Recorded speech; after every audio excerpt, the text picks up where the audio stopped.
Hello everyone, मैं प्रियंका आप सभी का स्वागत करती हूं आपके अपने यूट्यूब चैनल परिवर्तन द एजुकेशन हब पर। इससे पहले की वीडियो में हम लोगों ने देखा था कि समास क्या होता है, समास कितने प्रकार का होता है और उसके हमने जो अव्ययभाव समास है उसको देखा था।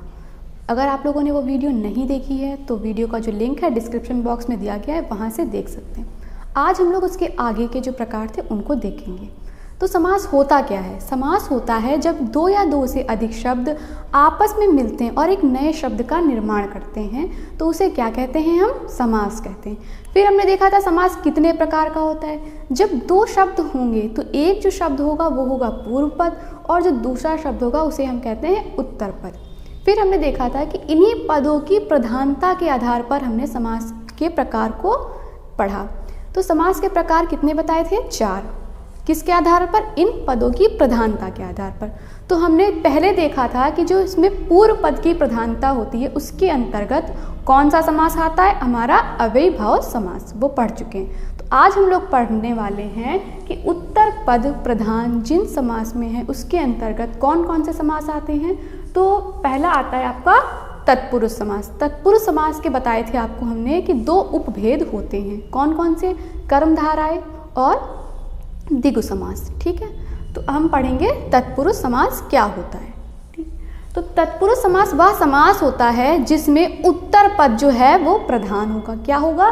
जो उत्तर पद होगा वह प्रधान। उत्तर पद का मतलब हो गया जो 2 शब्द जिनसे एक नया शब्द बन रहा है जिसे हम समास कह रहे हैं, उनमें जो पहला पद होगा वो होगा पूर्व पद और जो दूसरा शब्द होगा उसको हम कहेंगे उत्तर पद। तो जिस समास में उत्तर पद प्रधान है, किस समास में? तत्पुरुष समास में उत्तर पद प्रधान है। तो इसका जो एक पॉइंट ये हो गया कि तत्पुरुष समास क्या होता है? जिसमें उत्तर पद प्रधान हो। इसके अलावा क्या होता है? जिस समास में कारक विभक्तियों का लोप होता है। जिस समास में कारक विभक्तियों का लोप हो जाता है, लोप मतलब गायब हो जाती हैं। जब हम समास करते हैं, समास बनाते हैं, जब 2 शब्दों को मिलाने से हम एक समास बना रहे हैं, नया शब्द बना रहे हैं, तो उसमें क्या हो रहा है कि विभक्तियों का लोप हो जा रहा है। और जब इसे हम विग्रह करेंगे, समास का विग्रह करेंगे, तो क्या हो जाएगा? वही कारक चिन्ह हमें अवश्य दिखाई देंगे। ये अब आपको प्रश्न होगा कि कारक क्या होता है? कारक होता है क्रिया को करने वाला। क्रिया की जा रही है तो उस क्रिया को करने वाला कौन होगा? वो होगा कारक। ठीक है, तो कारक जो हिंदी में बताए गए हैं वो बताए गए हैं आपके 8। कितने बताए गए हैं? 8। कौन कौन से? जैसे कर्ता, कर्म, करण, संप्रदान, अपादान, संबंध, अधिकरण और संबोधन। ये क्या हो गए? आपके 8 कारक जो हिंदी में बताए गए हैं। अब इन कारकों का प्रयोग किस प्रकार से वाक्य में होता है? क्या होता है? इन कारकों का प्रयोग करने के लिए कुछ कारक चिन्ह बताए गए हैं। कौन कौन से? जैसे कर्ता कारक का जो कारक चिन्ह है वो होगा ने, कर्म कारक का को, करण का होगा से या के द्वारा, संप्रदान कारक का है के लिए और अपादान का है से। से यहाँ पर करण में भी है और से अपादान में भी है, किंतु से जो यहाँ अपादान में दिया गया है इसका अर्थ होता है अलग होने के संबंध में।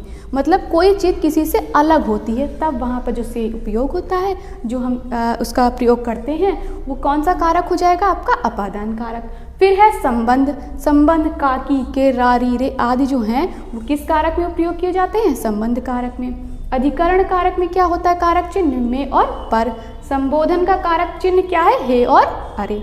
कारक क्या करते हैं? वाक्य का सही अर्थ प्रदान करते हैं।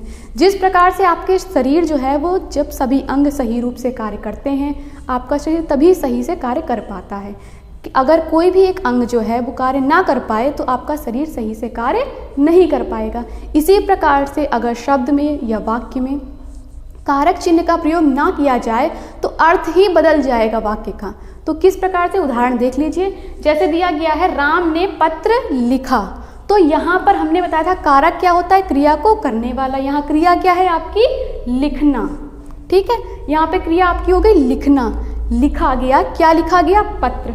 अब आपको ये बता कौन रहा है? किसके द्वारा? तो यहाँ पर ये जो राम है इसने पत्र लिखा, लेकिन आपको कैसे पता चला? ने के द्वारा। अगर आप इस ने को हटा दें और आप पढ़ें कि राम पत्र लिखा तो इसका अर्थ ही नहीं समझ में आएगा।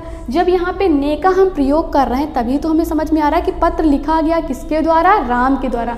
तो राम ने पत्र लिखा है, तो ये क्या हो जाएगा? कारक चिन्ह जिनका प्रयोग करके वाक्य को सही अर्थ हम लोग प्रदान करते हैं। ठीक है, तो कारक चिन्ह कितने हो गए आपके? 8। जो कारक हैं वो कितने हो गए आपके? 8, और इन्हीं के कारक चिन्ह आपको इधर दिए गए हैं। ठीक, इन्हीं कारक चिन्हों का क्या होता है, यहाँ तत्पुरुष समास में बहुत महत्वपूर्ण भूमिका होती है। तो अब आपको पता चल गया कारक क्या होता है। अब हम देखते हैं तत्पुरुष हमारा समास। तत्पुरुष समास में क्या बताया आपको कि विभक्तियों का, कारक की जो विभक्तियाँ हैं, जो कारक के चिन्ह हैं, उन्हीं का लोप हो जाता है। तो तत्पुरुष समास में इन्हीं विभक्तियों को हम देखेंगे कब, जब हम समास विग्रह करेंगे तो वो विभक्तियाँ, वो कारक चिन्ह आएंगे, उसी के आधार पर हम समझ जाएंगे कि कौन सा कारक है। ठीक है, अब आप समझ लीजिए तत्पुरुष समास को कितने भागों में बांटा गया है। तत्पुरुष समास को 6 प्रकार में बांटा गया है। कितने प्रकार में? 6 प्रकार में। तत्पुरुष समास के 6 प्रकार होते हैं। कौन कौन से? हमने बताया कारक आपके 8 होते हैं, लेकिन यहाँ पर जो तत्पुरुष समास में प्रकार बताए गए हैं वो हैं 6। कौन कौन से? एक हो गया आपका कर्म तत्पुरुष समास, दूसरा हो गया करण तत्पुरुष समास, तीसरा हो गया संप्रदान तत्पुरुष समास, चौथा हो गया आपका अपादान तत्पुरुष समास, फिर हो गया आपका संबंध तत्पुरुष समास, और उसके बाद हो जाएगा आपका अधिकरण तत्पुरुष समास। ठीक, तो कर्म तत्पुरुष समास क्या होता है? कर्म तत्पुरुष समास वह होता है जिसमें को विभक्ति, जो ये को लिखा गया है, इस कारक चिन्ह का लोप होता है। जिस शब्द में को कारक चिन्ह का लोप हो जाता है तो वह कौन सा तत्पुरुष समास हो जाएगा? हमारा कर्म तत्पुरुष समास। उदाहरण से समझिए, जैसे लिखा है यश प्राप्त। यश प्राप्त का जब हम समास विग्रह करेंगे तो हो जाएगा यश को प्राप्त। तो क्या हो जाएगा? यश को प्राप्त। तो यहाँ पे कारक कौन सा आ रहा है? को। तो हम समझ जाएंगे कौन सा तत्पुरुष समास है? कर्म तत्पुरुष समास, जिसमें किसका लोप होता है? को कारक चिन्ह का। ठीक, फिर है करण तत्पुरुष समास। करण तत्पुरुष समास में क्या होता है? से या के द्वारा कारक चिन्हों का जो है वो लोप हो जाता है। क्या? से या के द्वारा कारक चिन्हों का आपका लोप हो जाएगा। किस प्रकार से? उदाहरण से समझिए, दिया गया है मन चाहा। मन चाहा का जब हम समास विग्रह करेंगे तो क्या हो जाएगा? मन से चाहा, मतलब मन से चाहा हुआ। तो यहाँ पर कौन सा कारक चिन्ह आ रहा है? से। तो ये कौन सा तत्पुरुष समास हो जाएगा? आपका करण तत्पुरुष समास। ठीक, दूसरा उदाहरण है तुलसी रचित। तुलसी रचित में देखिए कि जब हम इसका समास विग्रह कर रहे हैं तो क्या आ रहा है? तुलसी द्वारा रचित, मतलब जो दूसरा कारक चिन्ह इसका है करण तत्पुरुष समास का, के द्वारा वाला, वो आ रहा है। तो अगर आपसे पूछा जाए एग्जाम में कि तुलसी रचित में कौन सा तत्पुरुष समास है तो आप बता पाएंगे कि करण तत्पुरुष समास है। ठीक, क्यों? क्योंकि इसमें से और के द्वारा का कारक चिन्हों का लोप हो रहा है, इसीलिए कौन सा है? करण तत्पुरुष समास। ठीक, तीसरा जो है आपका संप्रदान तत्पुरुष समास। संप्रदान तत्पुरुष समास में क्या होता है कि के लिए, जो के लिए है कारक चिन्ह, उसका लोप हो जाता है। तो उदाहरण से समझिए, प्रयोगशाला। अब प्रयोगशाला को क्या आप ऐसे लिखेंगे? प्रयोग को शाला? नहीं ना, तो इसको आप कैसे लिखेंगे? प्रयोग के लिए शाला। तो यहाँ पर संप्रदान तत्पुरुष का कारक चिन्ह क्या होता है? के लिए। के लिए कारक चिन्ह जो है, जब हम समास बनाएंगे तो इस कारक चिन्ह का लोप कर देंगे, और जब हम समास विग्रह करेंगे तो यही कारक चिन्ह आ जाएगा। इसी के आधार पर आपको पता चलेगा कि इसमें कौन सा तत्पुरुष समास है। किस प्रकार से? प्रयोगशाला है तो हम जब इसका समास विग्रह करेंगे तो क्या बनेगा? प्रयोग के लिए शाला। ठीक है, इतना समझ में आ गया। क्या हो गया? तत्पुरुष समास क्या होता है? जिसका उत्तर पद प्रधान होता है। दूसरी चीज क्या पता चली? जिस समास में कारक विभक्तियों का लोप होता है। कारक क्या हो गया? हमने देखा कि जो क्रिया को करने वाला होता है। ठीक, हिंदी में होते हैं 8। कौन कौन से? हमने ये पढ़े। ठीक, फिर क्या होता है इसी तत्पुरुष समास में, जब हम समास विग्रह करेंगे तो यही जो कारक चिन्ह है वो दिखाई देंगे। फिर हमने तत्पुरुष समास के प्रकार बताए। कितने प्रकार होते हैं? 6 प्रकार होते हैं। कौन कौन से हमने पढ़े अभी? तत्पुरुष, कर्म तत्पुरुष समास, करण तत्पुरुष समास और संप्रदान तत्पुरुष समास। अब हम इसका जो चौथा प्रकार है उसको देखते हैं। वो कौन सा है? अपादान तत्पुरुष समास। इसमें क्या होता है? जो से कारक चिन्ह है, जो से कारक चिन्ह है उसका लोप होता है। अब आप लोग सोच रहे होंगे करण में भी से था और इसमें भी से, तो हम अंतर कैसे करें? अंतर इस प्रकार होता है कि जो अपादान का जो से है कारक चिन्ह, वह अलग होने के अर्थ में होता है, मतलब वह साथ नहीं होता, वह उससे अलग होता है। ठीक है, जैसे उदाहरण से समझिए, ऋण मुक्त। तो ऋण मुक्त का जब हम जो समास विग्रह करेंगे तो क्या लिखेंगे? ऋण से मुक्त, मतलब वह उसके ऊपर किसी प्रकार का कोई ऋण नहीं है, वह ऋण से मुक्त है, अलग है ना, जो ऋण है वो उससे अलग है, तो क्या हो जाएगा, ऋण मुक्त। जब हम इसका समास विग्रह करेंगे तो क्या बनेगा, ऋण से मुक्त। क्या होता है अपादान तत्पुरुष समास, जिसमें से कारक चिन्ह का लोप होता है। जब हम समास बनाएंगे तो ये कारक चिन्ह जो है से गायब हो जाएगा, और जब हम इसका समास विग्रह करेंगे तो क्या लिखेंगे, ऋण से मुक्त। ठीक, ये से आ जाएगा। फिर इसका दूसरा उदाहरण है धनहीन। धनहीन का जब हम समास विग्रह करेंगे तो क्या बनेगा, धन से हीन। ठीक, फिर जो इसका पांचवा प्रकार है तत्पुरुष समास का, संबंध तत्पुरुष समास। इसमें क्या होता है, का, की, के आदि कारक चिन्हों का जो है वो लोप हो जाता है। किन कारक चिन्हों का, की, के कारक चिन्हों का लोप हो जाता है। किसमें, संबंध तत्पुरुष समास में। जब दो वस्तुओं के बीच में संबंध बताया जाता है तो वहाँ पर कौन सा समास होता है, तत्पुरुष, संबंध तत्पुरुष समास। कौन कौन से कारक चिन्ह हैं, का, की, के कारक चिन्हों का लोप हो जाता है। कब लोप होता है, जब हम समास बनाते हैं, और जब हम समास विग्रह करते हैं तो यही कारक चिन्ह हमें दिखाई देते हैं। उदाहरण से समझिए, जैसे लिखा है शिवालय, तो शिवालय का जब हम समास विग्रह करेंगे तो लिखेंगे शिव का आलय। क्या लिखेंगे, शिव का आलय। ठीक, इसका जो छठा प्रकार है, तत्पुरुष समास कितने प्रकार के होते हैं, 6। इसका जो छठा प्रकार है वो कौन सा हो गया आपका, अधिकरण तत्पुरुष समास।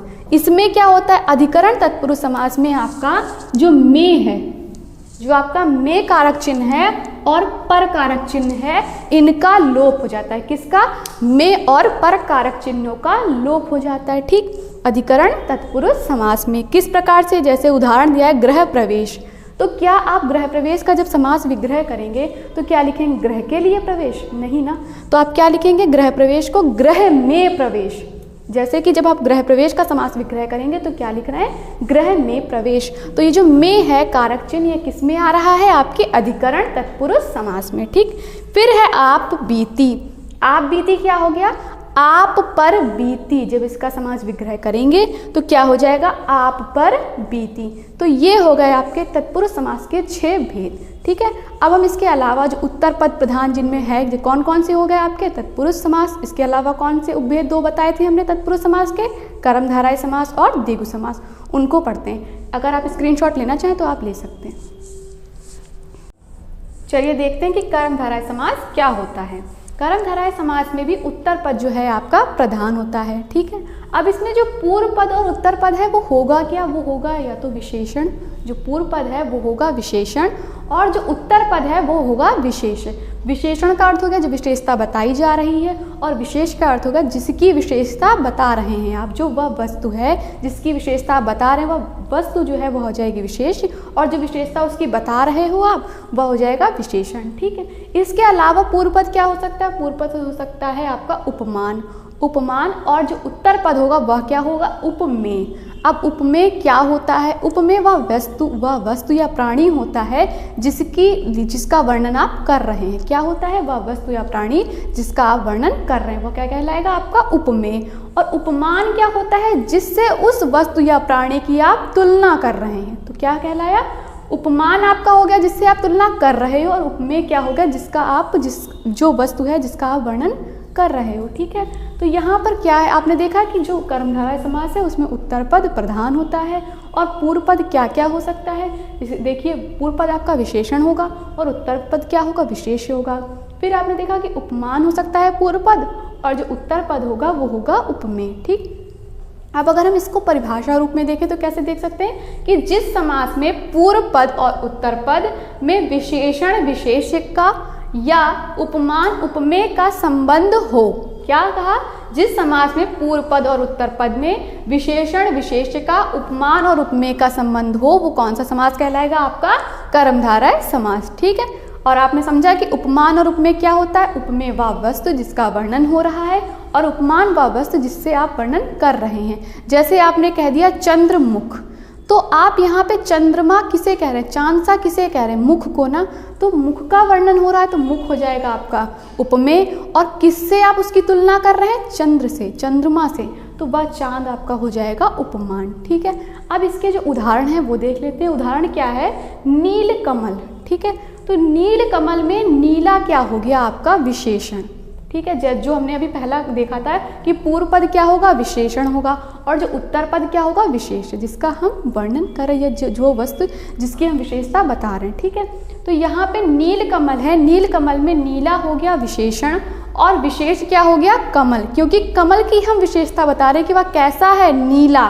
तो यहाँ जब हम समास विग्रह करेंगे तो हम कहेंगे कि नीला है जो कमल, ठीक है। फिर दूसरा उदाहरण जो है वो है महात्मा। महात्मा में क्या है विशेषण, महान, ठीक है। विशेषण क्या हो गया, महान।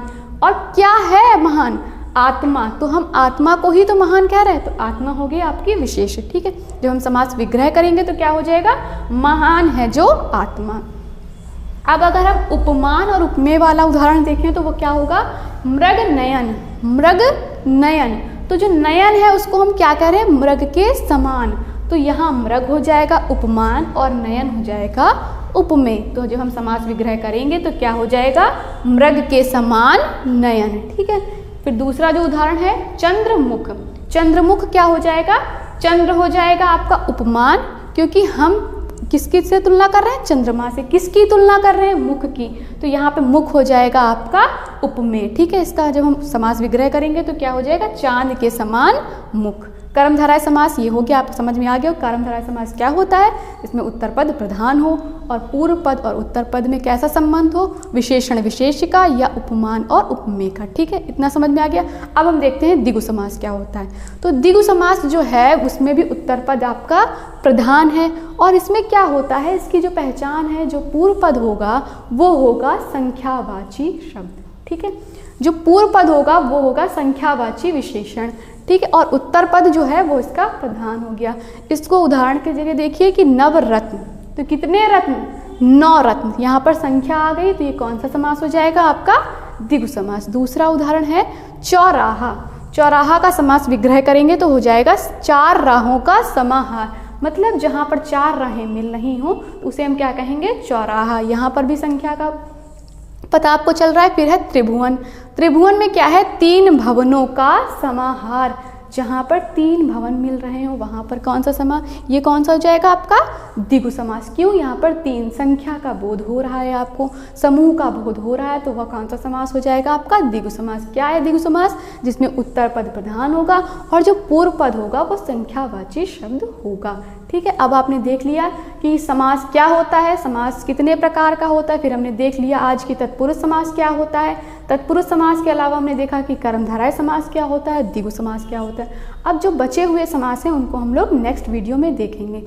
अगर आपने जो इसकी पहली वीडियो है वो नहीं देखी थी तो आई बटन पर वो शो हो रहा होगा, उसे आप देख सकते हैं, ठीक है। अगर आपको ये वीडियो पसंद आए तो वीडियो को लाइक कर दीजिएगा, चैनल को सब्सक्राइब कर लीजिएगा और ज़्यादा से ज़्यादा शेयर कीजिएगा।